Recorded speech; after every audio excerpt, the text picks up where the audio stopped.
Michelle is our next speaker.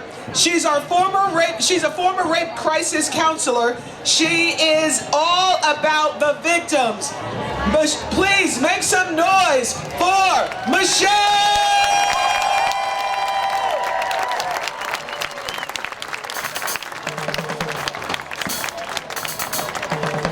Can everybody hear me? Alright, so I want to start by asking everyone a question. How many of you have heard the term DEI? Well, I'm going to take you on a little journey back to the summer of 2024, when our Vice President Kamala Harris entered the presidential race. The term DEI was thrown around endlessly as an attempt to discredit her, stating that all of the accomplishments throughout the duration of her career were nothing more than diversity, equity, and inclusion initiatives.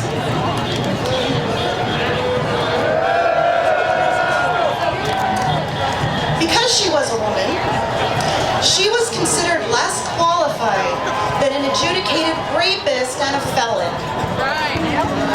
I kind of had a problem with that. So, the election has passed.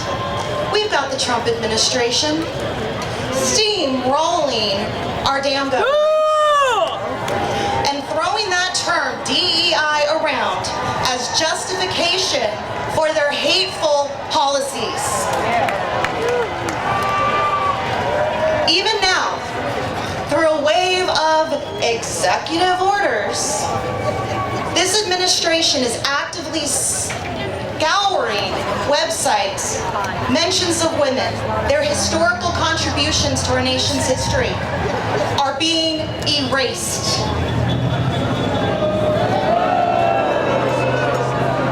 Take that moment. In addition,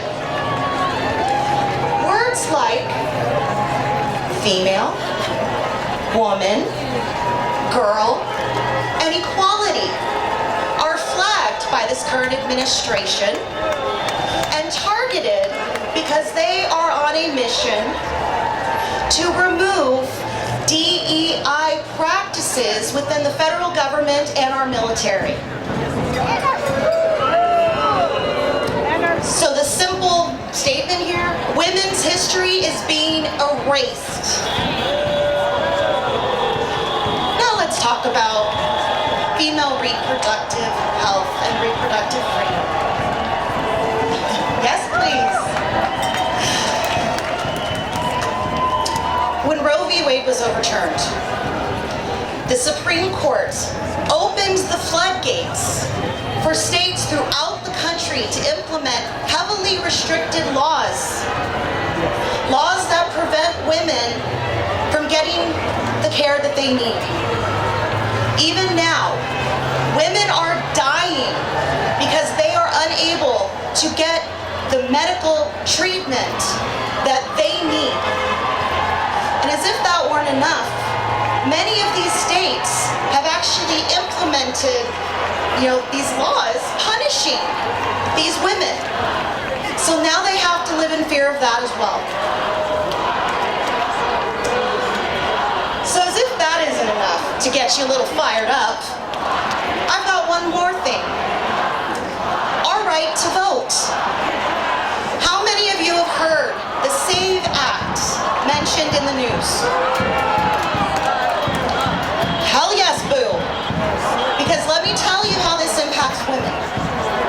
If this were to pass, they require that your legal ID, like your driver's license, match your citizenship documents. What's the most common citizenship document? Your birth certificate, that's right. So what that means is married women who have changed their name are unable to prove their voter eligibility because their birth certificate does not match their legal ID. And you know what? As a result of this, if this is to pass, approximately 69 million women in this country are going to lose their right to vote. But you know what? I have a message for the Trump administration. Hands off our rights! Hands off our bodies! Hands off our reproductive freedom! And hands off our right to vote! Who's with me? Thank you, Michelle.